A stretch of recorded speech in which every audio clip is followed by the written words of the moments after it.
Hello, good morning दोस्तों। जय हिंद, नमस्कार। आप लोगों का हार्दिक स्वागत एवं अभिनंदन बंदन है आपके अपने YouTube channel double A academy में। तो चलिए मेरे दोस्त, हम लोग पिछली कक्षा में क्या देखे थे? पिछली कक्षा में संयुक्त वाक्य देखे थे। तो हमने जाते जाते कहा भी था कि अगली कक्षा में जब आएंगे तो मिश्र या मिश्रित वाक्य की कक्षा को लेकर आएंगे। तो चलिए आज हम लोग शुरू करने का काम करते हैं, मिश्र या मिश्रित वाक्य। ठीक है, चलिए देखते हैं दोस्त। आज का टॉपिक हम लोगों का रहेगा मिश्रित या मिश्र। ठीक है, टॉपिक रहेगा मिश्र या मिश्रित, मिश्र या मिश्रित उपवाक्य नहीं, मिश्र या मिश्रित वाक्य। यह वाक्य का अंतिम भाग होगा, फिर इसके बाद हम लोग उपवाक्य की ओर अग्रसर होंगे या उपवाक्य की ओर हमारी कक्षाएं संचालित होंगी। तो देखते हैं दोस्तों, मिश्र या मिश्रित वाक्य किसे कहते हैं। ध्यान से सुनिए। पहली बात, इसमें कंडीशन मैं बता रहा हूं, अवस्थाएं। ठीक है, केस क्या होगी इसमें, कारण क्या हो जाएगा। देखिए, इसमें दो ठो तो उपवाक्य होगा। पहला बात ध्यान से सुनिए, इसमें दो उपवाक्य होगा। ये तो क्लियर है या ये तो फिक्स है या ये तो निश्चित है कि इसमें को ठो उपवाक्य होगा, दो ठो उपवाक्य होगा। लेकिन जो एक उपवाक्य होगा इसमें प्रधान या मुख्य उपवाक्य होगा। ठीक है, प्रधान या मुख्य उपवाक्य होगा। और जो आपका दूसरा उपवाक्य होगा उसको कहेंगे अप्रधान, अप्रधान, या इसी को कहेंगे आश्रित, या इसी को कहेंगे गौण। ठीक है, उपवाक्य पूरा लिख लीजिएगा। हम बताए हैं कि इसमें कठ उपवाक्य होगा, दो ठो उपवाक्य होगा। उपवाक्य की संख्या दो। पहला वाला बनेगा प्रधान या मुख्य उपवाक्य। ठीक है, और एक का नाम रहेगा अप्रधान, आश्रित या गौण उपवाक्य। ठीक है, ये जो आश्रित उपवाक्य होता है, ध्यान से सुनिए, आश्रित उपवाक्य जो होता है, ठीक है, या अप्रधान या गौण उपवाक्य जो होता है वह प्रधान उपवाक्य पर क्या होता है, आश्रित होता है। मतलब कि ये वाला उपवाक्य इसी पर आश्रित रहेगा, क्योंकि उसके अभाव में इसका कोई अर्थ नहीं रहेगा। इसका मतलब कि मिश्र या मिश्रित वाक्य में उपवाक्य दो ठो होंगे और एक ठो होगा उपवाक्य प्रधान और एगो अप्रधान या आश्रित। कभी कभी आश्रित उपवाक्य की संख्या एक से ज्यादा भी हो सकती है। चलिए, तो हम लोग इसकी परिभाषा के साथ साथ और कुछ देखेंगे, उदाहरण देखेंगे, फिर आगे बढ़ेंगे। इतना हमने बताया। यह मिश्र या मिश्रित वाक्य के बारे में सामान्य जानकारी थी। अब इसके बाद हम लोग आगे चलते हैं। चलिए देख लेते हैं इसकी परिभाषाओं को, या इसके बारे में जानकारी अर्जित करिएगा कि जब किसी वाक्य में, लिखिए, जब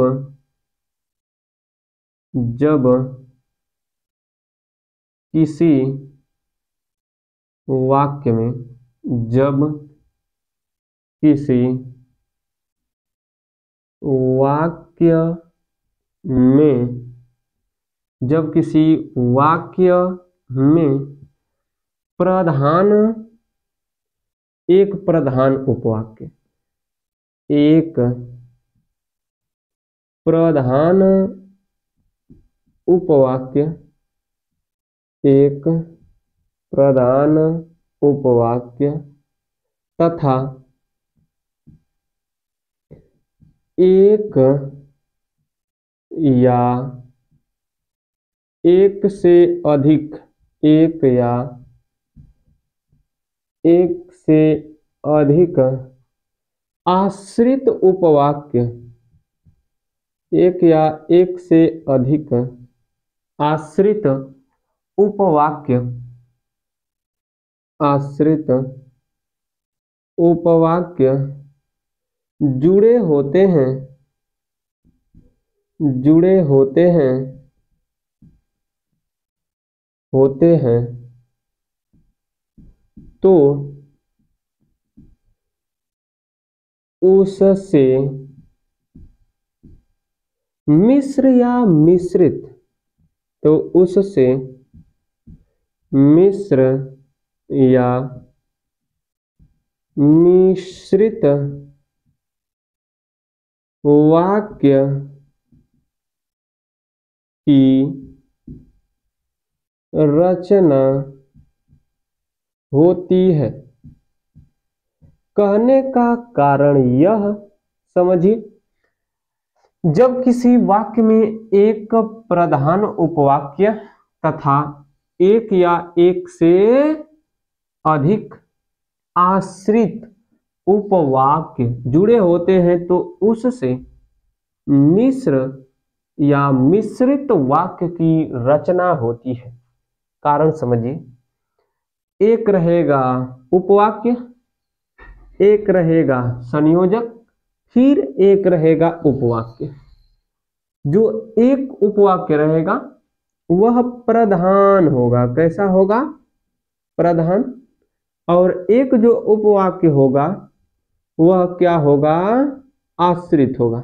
मतलब समझिए, आश्रित उपवाक्य प्रधान उपवाक्य पर निर्भर होगा। जैसे पिताजी ने कहा कि तुम घर से बाहर जाओ। पिताजी ने कहा कि संयोजक है, तुम घर से बाहर जाओ। घर से बाहर जाने के लिए पिताजी ने कहा। ठीक है, इस कारण पिताजी ने कहा और तुम घर से बाहर जाओ, ये वाक्य की रचना तो करते हैं, परंतु एक आश्रित तथा एक मुख्य उपवाक्य की श्रेणी में रखा जाता है। अतः इससे बने हुए वाक्य या इन दोनों उपवाक्यों से बने हुए वाक्य संयुक्त नहीं होते हैं।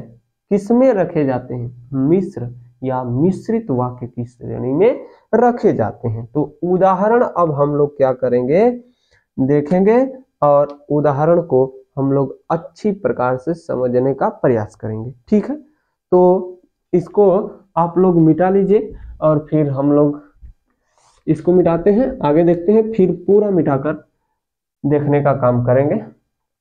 चलिए देखिएगा, इसमें उदाहरण नंबर 1, हाँ, कि गुरु जी ने कहा, गुरु जी ने कहा कि, गुरु जी ने कहा कि सभी लोग पढ़िए। गुरु जी ने कहा कि सभी लोग पढ़िए। गुरु जी ने कहा कि सभी लोग क्या करिए? पढ़िए। गुरु जी ने कहा सभी लोग क्या करिए? पढ़िए। सभी लोग जो पढ़ेंगे और गुरु जी ने कहा, ये दोनों उपवाक्य हैं। सीधी सी बात है, एकदम अच्छी जानकारी है, मानता हूं कि शब्द इसमें किसका काम कर रहा है? संयोजक का काम कर रहा है। किसका काम कर रहा है? संयोजक, अर्थात जोड़ने का काम कर रहा है। गुरु जी ने कहा, अगर गुरु जी नहीं कहते तो क्या सभी लोग पढ़ते? नहीं पढ़ते। तो गुरु जी का कहना यह प्रधान उपवाक्य, कैसा उपवाक्य हो जाएगा? प्रधान उपवाक्य। सभी लोग पढ़िए गुरु जी के कहने पर आश्रित है, इस कारण आश्रित उपवाक्य हो जाएगा। कैसा उपवाक्य हो जाएगा दोस्त? आश्रित उपवाक्य हो जाएगा। चलिए इसको मिटाते हैं पूरा। अब अच्छे से हम लोग क्या करेंगे, केवल उदाहरण देखेंगे। गुरुजी ने कहा कि सभी लोग क्या करिए, पढ़िए। अब केवल उदाहरण देखने का काम करते हैं, मिटाइए। स्क्रीनशॉट आप लोग बनाते रहिएगा और बार बार कहना न पड़े, स्क्रीनशॉट बनाते रहिए। और हाँ, जो समझ में नहीं आएगा वह कमेंट में आप लोग लिख सकते हैं। जब लिखेंगे तो हम लोग अच्छे से बताने का प्रयास कर पाएंगे। चलिए आगे हम लोग देखते हैं अगला उदाहरण कि अगर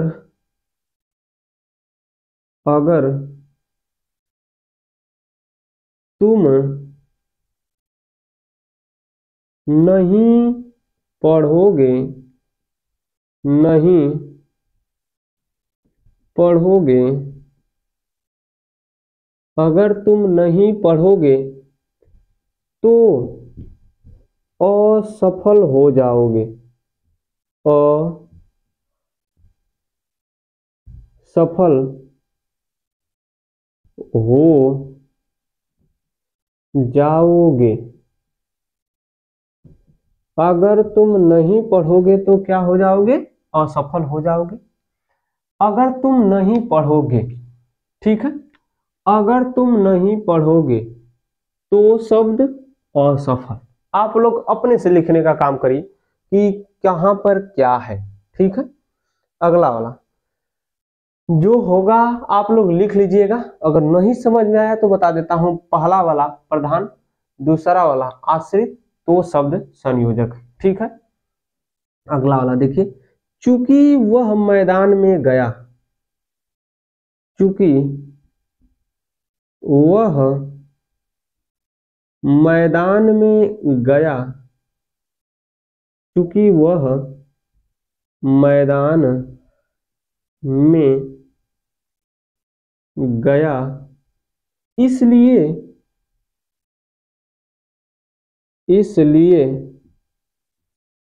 मारा गया। चूंकि वह मैदान में गया इसलिए मारा गया। अगर वह मैदान में नहीं जाता तो मारा नहीं जाता। चूंकि शब्द और इसलिए शब्द क्या है, संयोजक का काम कर रहे हैं। वह मैदान में गया और क्या हुआ, मारा गया। मारा गया आश्रित, वह मैदान में गया, चूंकि वह मैदान में गया क्या हो जाएगा आपका, प्रमुख या प्रधान उपवाक्य। मारा गया आश्रित उपवाक्य। अगला वाला देख लीजिए कि अगला वाला आपको मिल सकता है, जो ईमानदार होता है, जो ईमानदार, जो ईमानदार होता है, जो ईमानदार होता है वह सभी स्थान पर या सभी जगह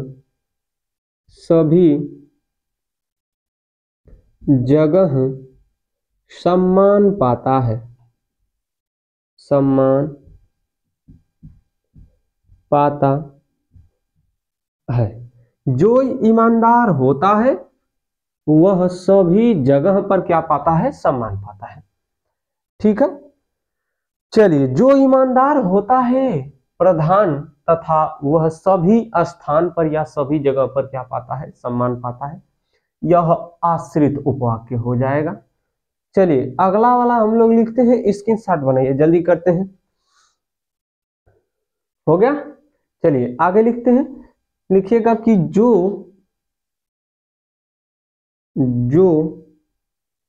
बातें कर रहे हैं, जो बातें कर रहे हैं,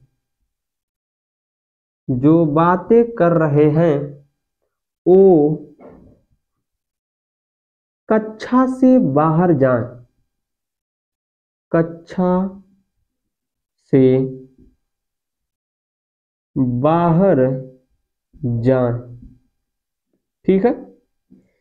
कक्षा से बाहर जाएं और जो बातें कर रहे हैं, इसको जोड़ा गया ओ शब्द के द्वारा, और ओ शब्द क्या है?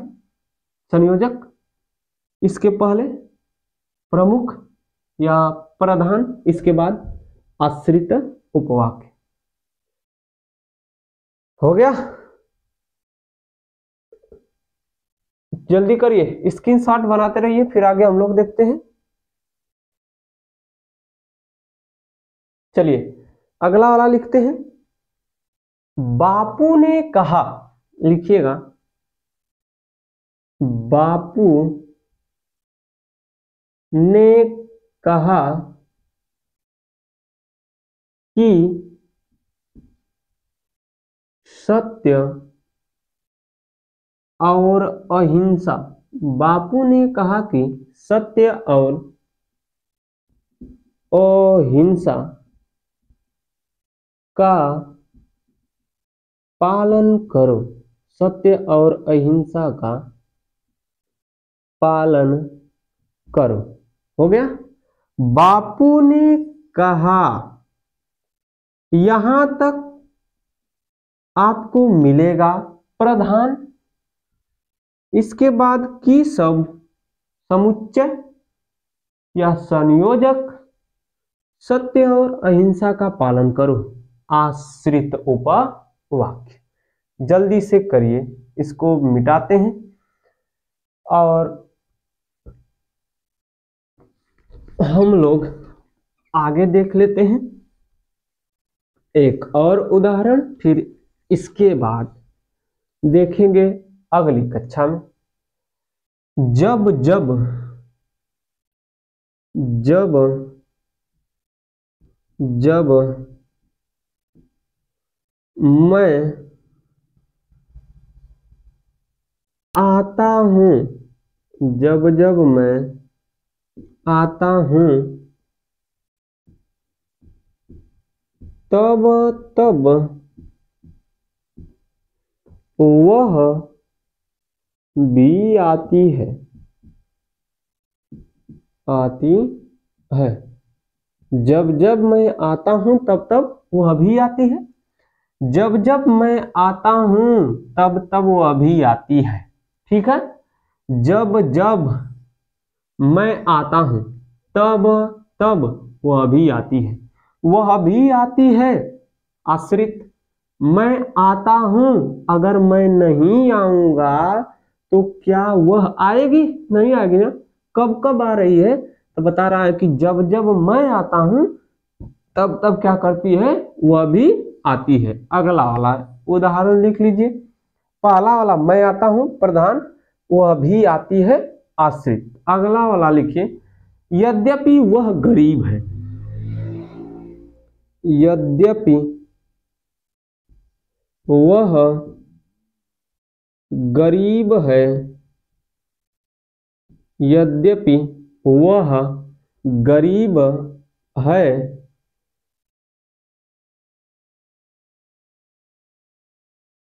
यद्यपि वह गरीब है, यद्यपि यद्यपि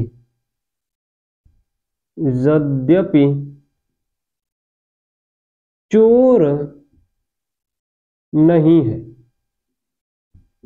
चलिए यह आपके लिए प्रश्न कि यह मिश्रित वाक्य है कि नहीं। अगर मिश्रित वाक्य नहीं है तो कैसा वाक्य है? यह आप लोगों के लिए क्या रहेगा? प्रश्न।